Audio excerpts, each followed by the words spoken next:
queremos actualizar información que tiene que ver con el Papa Francisco. Lo decíamos hoy, un nuevo parte médico, donde lo que dice es justamente que tuvo un leve retroceso por algunas situaciones que se vivieron hoy a la tarde, cuando más temprano a la mañana hablábamos, ¿no?, de que se había levantado con una leve mejoría. Sin embargo, los anuncios por parte del Vaticano son muy diferentes por la tarde. De hecho, las fuentes de la Santa Sede están diciendo que se necesitarán al menos 24 horas para entender un poco también qué consecuencias, ¿no?, tendrá la crisis respiratoria de esta tarde. Fue luego del mediodía donde tuvo vómitos también, y que aún se tiene que evaluar con tiempo lo que está sucediendo. Parece que ahora cobra más sentido también el hecho de que, bueno, los médicos hablen de cuadro complejo cuando se refieren al estado de salud del Papa a nivel general también, ¿no? Recordamos que el fin de semana tuvo un cuadro renal importante que luego superó, pero las posibilidades de recuperación son mucho más lentas en las últimas horas, más allá, Laura, en el que estábamos hablando de una leve mejoría, por lo menos hasta hoy a la mañana, mediodía, cuando el Vaticano luego por la tarde hace otro anuncio diferente y gran preocupación, ¿no? Claro, exactamente. Después de una mañana en la que alternó la fisioterapia respiratoria con la oración en la capilla, Francisco sufrió cerca de las 14 horas una crisis aislada de broncoespasmo que, sin embargo, provocó un episodio de vómito con inhalación y un rápido empeoramiento de su estado respiratorio. El Papa fue sometido de forma inmediata a una broncoaspiración y se inició la ventilación mecánica no invasiva con una buena respuesta en los intercambios gaseosos. Eso fue lo que ocurrió. Hasta incluso pasado el mediodía, el Papa se encontraba bien. Por ahora todo hablábamos de una leve mejoría. Sin embargo, sufre este episodio. Exactamente, vos lo decías recién, Laura, esta crisis repentina y aislada también, bueno, llega justamente después de varios días de que fue encadenado leves mejorías. Recordamos que es el 15º día que está internado, la estadía más larga desde que es Papa, ¿no? El Papa Francisco, argentino, 88 años. Recordamos que en el año 2013 es el pontífice justamente.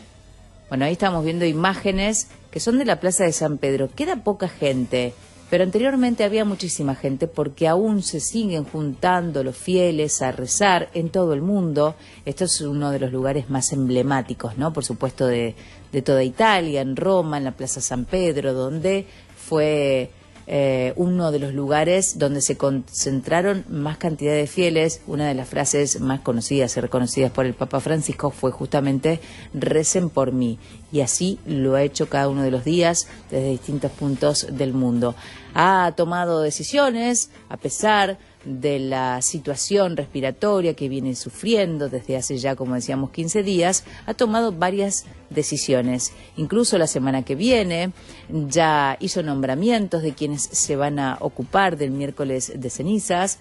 Bueno, el Papa Francisco se encuentra, hay que decirlo nuevamente, lúcido, está bien, pero con estas situaciones de salud, Laura, que por supuesto preocupan no solamente al mundo entero, sino también a todo el Vaticano y al cuerpo médico, ¿no? Sobre todas las cosas.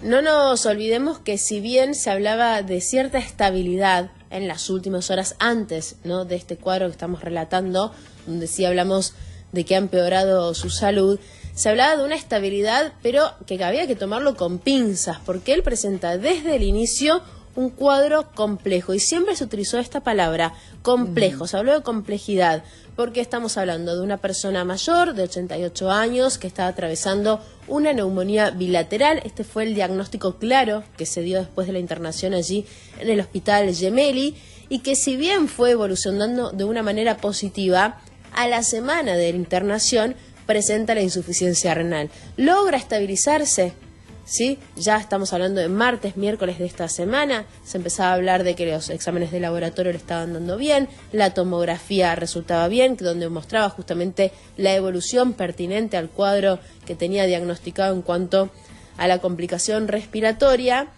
Y ahora volvemos a hablar de esto que ocurrió, ¿no? De esta crisis respiratoria. Para ser más concreta, hablamos de una crisis aislada de broncoespasmo que le ha provocado un episodio de vómito. Esto por lo menos es textual lo que ha la información que ha brindado la Santa Sede en las últimas horas al referirse de este episodio del Papa. Exactamente, y con más información a lo que vos estabas contando recién, fuentes de la Santa Sede, bueno, dijeron también que se necesitarán al menos 24 horas, ¿no?, para entender qué consecuencias tendrá, a esto que vos decías, Laura, y una crisis bastante insistente que justamente ha salido de una manera aislada y que aún se tiene que evaluar con tiempo. Esto decían los médicos, ¿no? Parece que ahora cobra más sentido el hecho de que los médicos hablen de cuadro complejo, lo decías recién, Lau, también cuando se refieren al estado de salud del Papa Francisco, teniendo en cuenta la edad y las situaciones que ha tenido. Él es alérgico también, a eso le sumamos el cuadro renal. Bueno, entonces empeoró la salud del Papa, es una noticia que se conocía a partir de las 2 de la tarde, luego de unos días de estabilidad. Se podría decir que desde el domingo hasta hoy, al mediodía, los parámetros eran muy buenos, venía justamente con buenos descansos y cada vez sumando cada vez más leves mejorías, hasta hoy a las 2 de la tarde cuando se conoce esta noticia de la situación respiratoria. Exactamente, ¿y por qué tenemos que esperar? Porque recién dentro de 24 o incluso hasta 48 horas se puede evaluar realmente las consecuencias de esta crisis respiratoria. Porque claro, en muchos casos, en la mayoría de los casos, cuando una persona, y lo hablamos desde el lado de que no somos médicos, no vamos a aclarar esto, por supuesto, pero se habla de cuando determinadas personas atraviesan cuadros muy similares, las consecuencias terminan siendo bastante graves. Por eso hay mucha preocupación, mucho hermetismo, por supuesto, y recién se habla de que podríamos tener un panorama más claro, un diagnóstico más específico, inclusive, del Papa recién la noche de mañana, quizás sábado, o recién el domingo. Exactamente, o sea que podríamos decir también que es esperable que no pase una buena noche, sí, que descanse posiblemente, pero el cuadro podría empeorar o mejorar en el transcurso de las 24 horas o después de las 24 horas. Desde su internación en el Hospital Gemelli de Roma, bueno, el Papa ha estado bajo, por supuesto, ¿no?, un monitoreo constante, aunque en los últimos días, bueno, se había observado ya cierta estabilidad en su estado, como recién lo decíamos. Vamos a volver, por supuesto, con esta información, porque obviamente preocupa la salud del Papa en el mundo entero.